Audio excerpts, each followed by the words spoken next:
اسی آیت کا تسلسل میں ایک اور آیت آپ کے سامنے رکھتے ہیں، یوں اس پہلو سے بات مکمل ہو جائے گی، پھر ہم بات کریں گے ایک اور پہلو سے، اگلے پہلو سے۔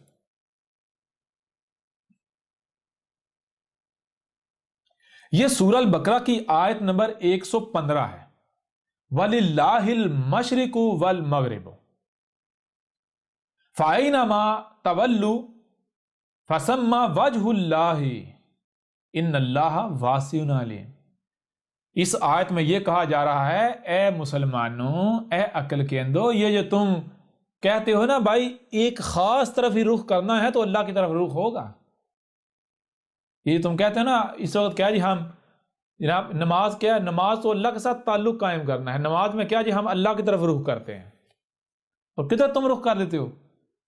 تم اگر زمین میں مشرق کی طرف ہوتے ہو تو المغرب مخصوص مغرب کی طرف، اگر مغرب کی طرف ہوتے ہو مخصوص مشرق کی طرف، یعنی زمین کے ایک مخصوص مقام کی طرف تم رخ کر کے کہتے ہو اس وقت ہم اللہ کے سامنے چہرہ کر کے کھڑے ہو گئے۔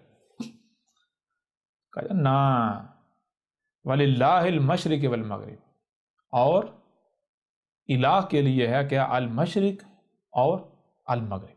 فَأَيْنَمَا، پس کہیں بھی ہو تم، جہاں کہیں بھی ہو، جہاں کہیں بھی ہو، تولو فثم وجہ، یا جدھر بھی جس طرف بھی جہاں کہیں بھی تم اپنا رخ پھیرو گے، صرف مخصوص مشرق یعنی زمین کے مخصوص مقام کی طرف نہیں، تم جہاں کہیں بھی ہو اور جدھر بھی جہاں کہیں بھی اپنا رخ پھیرتے ہو، اپنا رخ جدھر بھی کرتے ہو، تو اس طرف تم اللہ کا وجہ، اللہ کا چہرہ، اللہ کا رخ ہی پاؤ گے۔ یوں نہ صرف یہ واضح ہو جاتا ہے اللہ کیا ہے، بلکہ تمہاری نماز کے پرخچے اڑ جاتے ہیں۔ ٹھیک ہے، کیا اللہ جدھر رخ کرو کیا ہے، کائنات ہی نظر آئے گی، کائنات کا ہی رخ ملے گا، کائنات، نیچر، آسمان و زمین، تو اللہ کیا ہوا، یہی کائنات، اور ظاہر ہے رہنمائی لینی ہے کائنات سے، اپنا رخ کرنا ہے کائنات کی طرف، اپنی زندگی کا محور بنانا ہے، مقصد و محور بنانا ہے کائنات کو، تو کائنات کیا یک طرفہ ایک ڈائریکشن ہے، کائنات کی ایک مخصوص کہیں ایک مخصوص مقام پر پڑی ہوئی ہے جی، ہر طرف کائنات ہے، ہر طرف اللہ ہی نظر آ رہا ہے، لہٰذا جدھر بھی رخ کرو تو جو بھی سنائی اور دکھائی دے رہا ہے اسے سمجھو اور سمجھنے کے بعد عمل کرو، یہ ہے اللہ کی طرف سے رہنمائی۔ ٹھیک ہے، یہ قرآن جو کیا ہے، قرآن میں قرآن کے نزول سے لے کر الساعۃ کے قیام تک کا ذکر ہے، قرآن کی کوئی ایک بھی آیت اس وقت تک بیان نہیں ہونا تھی یا نہیں ہو سکتی جب تک کہ وہ ایونٹ، وہ واقعہ ہوتا نہیں جس ایونٹ پر، جس واقعے پر قرآن کی وہ آیت یا آیات مبنی ہیں۔ تو قرآن کی یہ آیت اللہ کے ایک ایسے رسول کی تاریخ ہے، اللہ کے ایسے ایک رسول کا ذکر ہے، اللہ کے ایک ایسے رسول کے ذکر پر مبنی ہے، وہ رسول جس نے تب آنا تھا، مسلمانوں نے موجود ہونا تھا، جس کے آنے سے پہلے نمازیں پڑھی جانی چاہیے تھیں، یعنی مسلمان خود کو کہنے والے نمازیں پڑھ رہے ہوں گے، اور ایسے میں وہ رسول آئے گا۔ اب میں آپ سے سوال پوچھتا ہوں، کیا یہ محمد کا ذکر ہے؟ کیا مسلمان محمد کے آنے، یہ جو خود کو امت محمد کہنے والے، امت مسلمان کہنے والے مانے ہیں، کیا یہ محمد کے آنے سے پہلے موجود تھے؟ جی، کیا یہ محمد کے آنے سے پہلے یہ نمازیں پڑھ رہے تھے، یہ حرکت کر رہے تھے، اور محمد نے آ کر یہ کہا تھا؟ نا، یہ آج تمہارا ذکر ہے، یہ قرآن کے بعد، یہ محمد کے بعد کا ذکر ہے، اور اس آیت نے اس وقت تک بیان ہی نہیں ہونا تھا جب تک کہ اللہ کا وہ رسول آ نہیں جاتا۔ اور وہ کون سا رسول ہے؟ وہ رسول آج تمہارے سامنے بیٹھا ہوا ہے، اور آج تک کیا کسی کو پتا تھا قرآن کی آیت میں یہ لکھا ہوا ہے؟ کسی کو علم تھا؟ آج یہ آیت بیان ہو گئی یا نہیں ہو گئی؟ یہ کس کا ذکر ہے؟ یہ کس کی دعوت ہے؟ یہ کس کی تاریخ ہے؟ یہ آیت کس کی تصدیق کر رہی ہے؟ اب بتاؤ ذرا، تمہاری نماز کے بھی پرخچے اڑ گئے، نہ صرف تمہاری نمازوں کے پرخچے اڑ گئے، بلکہ قرآن کی یہ آیت احمد عیسیٰ کے ایک ایک حرف کی تصدیق کر رہی ہے۔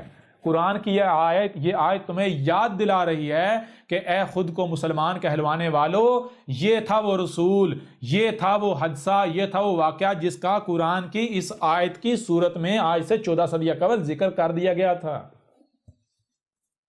ٹھیک ہے، اب بتاؤ ذرا، اب کہاں جاؤ گے؟ اب تمہاری نماز کہاں جائے گی؟ تمہاری نماز کے پرخچے اڑا دیا یا نہیں احمد عیسیٰ نے؟ احمد عیسیٰ نے تمہاری نماز کو تمہاری جیبوں میں ڈال دیا، گھسیڑ دیا یا نہیں؟ اب بتاؤ ذرا۔ تم کہتے تھے یہ نماز جنت کی کنجی ہے، جان لو یہ جنت کی کنجی نہیں ہے، یہ جہنم کی کنجی ہے۔ نماز جنت کی کنجی نہیں ہے، نماز جہنم کی کنجی ہے۔ اے مسلمانوں، نماز جہنم کی کنجی ہے۔ ٹھیک ہے، احمد عیسیٰ کا چیلنج ہے، اب دنیا کی کوئی طاقت احمد عیسیٰ کو غلط ثابت کر کے دکھائے۔ یہ لکھا ہوا ہے قرآن میں۔ اب پتہ چلتا ہے کہ قرآن کو آنکھوں پر رکھنے والا کون ہے، قرآن کو سر پر رکھنے والا کون ہے، اور قرآن کو اپنے جوتے کی نوک پر رکھنے والا کون ہے۔ قرآن کو ماننے والا کون ہے؟ احمد عیسیٰ اور احمد عیسیٰ کی دعوت کو ماننے والے۔ قرآن کا کفر کرنے والا، قرآن کا کذب کرنے والا، قرآن کے منکر کون ہیں؟ کون ہے؟ خود کو مسلمان کہلوانے والے۔ اے مسلمانوں، تم لوگ اور تمہارے ملاٹے، ٹھیک ہے، قرآن کو اپنے سر پر رکھنے والا کون ہے؟ پلکوں پر رکھنے والا کون ہے؟ احمد عیسیٰ اور احمد عیسیٰ کی دعوت کو ماننے والے۔ اور قرآن کو اپنے جوتے کی نوک پر رکھنے والا کون ہے؟ اے مسلمانوں، تم لوگ۔ قرآن میں تو یہ لکھا ہوا ہے، قرآن تو کہہ رہا ہے جان لو یہ تمہارے ملاٹے تمہارا مال کھا رہے ہیں، اور تم لوگ مانتے ہی نہیں۔ قرآن تو یہ کہہ رہا ہے کہ جتنا ان کو قرآن کے قریب لایا جا رہا ہے، یہ اتنا ہی قرآن سے دور بھاگے جا رہے ہیں۔ قرآن غلط ہو سکتا ہے؟ سوال ہی پتہ نہیں ہوتا۔ سچ نہیں ہے، سر تمہارے سامنے ہے۔ اب بتاؤ، اب کیا کرو گے؟ کہاں جاؤ گے؟ تمہاری نمازوں کے پرخچے اڑا کے رکھ دیے، تمہاری نمازوں کے، تمہارے قبلے کے، تمہارے کعبے کے پرخچے اڑا کے رکھ دیے، تمہیں کسی چیز کا نہیں پتا۔ دنیا میں سب سے بڑا گمراہ، جاہل اور قابل لعنت اور کوئی نہیں ہے سوائے مسلمان کے۔ مسلمان قوم بطور قوم ہماری یعنی رب کی لعنت کی مستحق ہو چکی ہوئی ہے۔ یہ آج تمہارے پاس آخری موقع ہے۔ یہ آج ہم جو صدا لگا رہے ہیں، جو ندا لگا رہے ہیں، جو آواز دے رہے ہیں، تو کیوں دے رہے ہیں؟ اس وجہ سے دے رہے ہیں کہ جو لعنت سے بچنا چاہتا ہے وہ اپنا رخ ہماری طرف کر لے، اپنا رخ اس طرف کر لے۔ یہ آخری موقع ہے، اس کے بعد مارے جاؤ گے، جان لو۔ یہ چھانٹی کی جا رہی ہے۔ یوں ان آیات کی روح سے حق بالکل کھول کر واضح کر دیا، ٹھیک ہے نا؟ ایسی اور بھی آیات ہیں، ان پر بھی بات کریں گے، لیکن اور پہلوؤں سے۔ اب بڑھتے ہیں ایک اور پہلو کی طرف، اور ایک اور پہلو سے اسی قرآن سے الصلاۃ کیا ہے اسے کھول کر آپ کے اوپر واضح کرتے ہیں۔